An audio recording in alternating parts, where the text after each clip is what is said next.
Cristina Kirchner, de primera dama a presidenta. En el extranjero la bautizaron la Hillary Argentina, por haber sido, al igual que Hillary Clinton, una primera dama decidida a dar la batalla por la presidencia de su país. Para sus seguidores es simplemente Cristina, una mujer que, al igual que Eva Perón, que pasó a la historia como Evita, no necesita portar apellido para ser reconocida. El 10 de diciembre pasado, Cristina Fernández de Kirchner asumió la presidencia de Argentina, sucediendo a su esposo, Néstor Kirchner, en una suerte de alternancia matrimonial en el poder inédita en Argentina.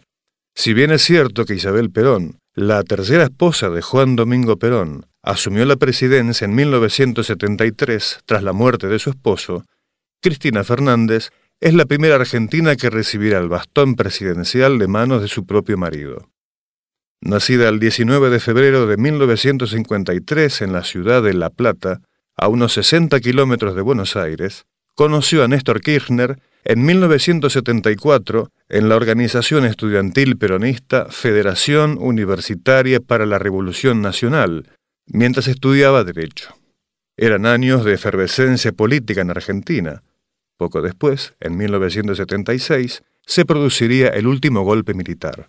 Y cuando los militantes de su organización comenzaron a ser secuestrados, el joven matrimonio decidió alejarse de La Plata y radicarse en Río Gallegos, en la provincia de Santa Cruz, una de las regiones más australes de la Patagonia. La política nunca le fue ajena. Mientras su marido hacía carrera como gobernador de la provincia de Santa Cruz y más tarde era elegido presidente del país en 2003, tras la aguda crisis de diciembre de 2001, Cristina fue diputada nacional y 3 veces senadora nacional, puesto al que renunció para asumir la presidencia. A pesar de su larga trayectoria política y su pasado militante, sus críticos insisten en atacar su costado frívolo y la acusan de ser aficionada al botox, a las extensiones capilares y a la ropa cara. Su coquetería es innegable. No solo cuida al detalle su vestuario, sino que nunca se la ve en público sin una pesada capa de maquillaje. Cristina se defiende diciendo que no se disfrazará de pobre y que toda la vida se pintó como una puerta. Su victoria en las elecciones presidenciales, en las que obtuvo el 45% de los votos, abrió una serie de interrogantes. ¿En qué medida se diferencia Cristina de su esposo? ¿Representa el cambio o la continuidad? El anuncio del gabinete que la acompañará durante su gestión pareció responder, al menos en parte, a estas preguntas. A pesar de algunos nombres nuevos y del anuncio de la creación del Ministerio de Ciencia, Técnica e Innovación Productiva, mantuvo a muchos de los colaboradores de su marido, incluso a su cuestionado ministro de Planificación, Julio De Dido, cuyos funcionarios se vieron salpicados por 2 de los mayores escándalos políticos de la gestión Kirchner: el ingreso ilegal al país de una valija con $800.000 por parte del venezolano Guido Antonini Wilson y el escándalo por los sobornos de la constructora sueca Skanska. En una larga entrevista con el diario local Página 12 tras ganar las elecciones, fue ella misma quien contestó a los interrogantes. Perdón, ¿usted cree que la gente votó un cambio de gobierno? ¿Que quien votó a Cristina Fernández de Kirchner planteaba algo totalmente diferente de lo que fue la gestión del presidente Kirchner? Interpeló a los periodistas. No cierra por ningún lado. Hubieran votado a otro. No quiero vivir en un país donde todas las cosas cambien cada 4 años. Crítica con la prensa, al igual que su esposo, suele describir a los medios en Argentina como de oposición, no de comunicación. Sin embargo, es en el estilo donde trata de marcar la diferencia. En el discurso con el que reconoció su victoria en las elecciones del 28 de octubre de 2007, habló de querer convocar a todos, sin rencores, sin odios.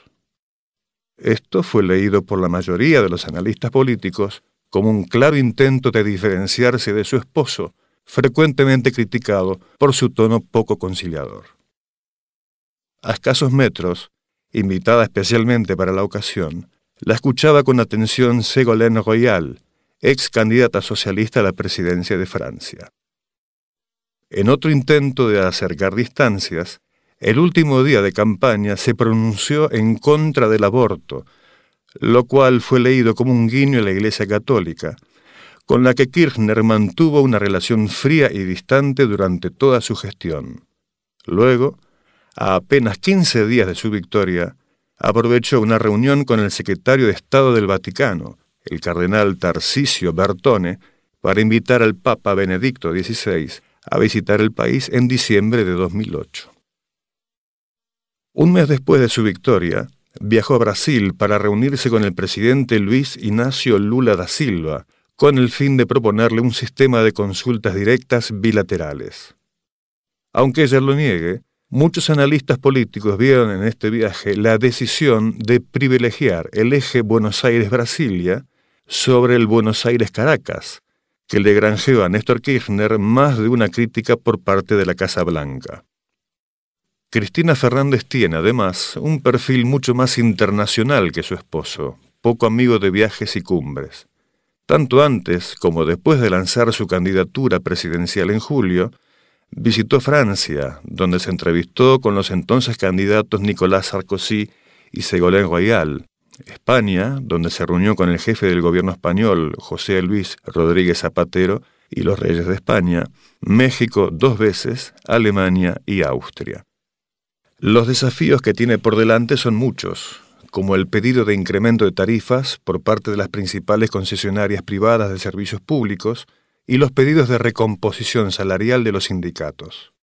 Resta saber si la nueva presidenta, quien asegura detestar a la gente que se enferma de importancia, logrará sustraerse a tan implacable enfermedad y realizará una buena gestión, lo cual, entre otras cosas, según la mayoría de los analistas, le permitiría a su marido presentarse nuevamente a las elecciones en 2011.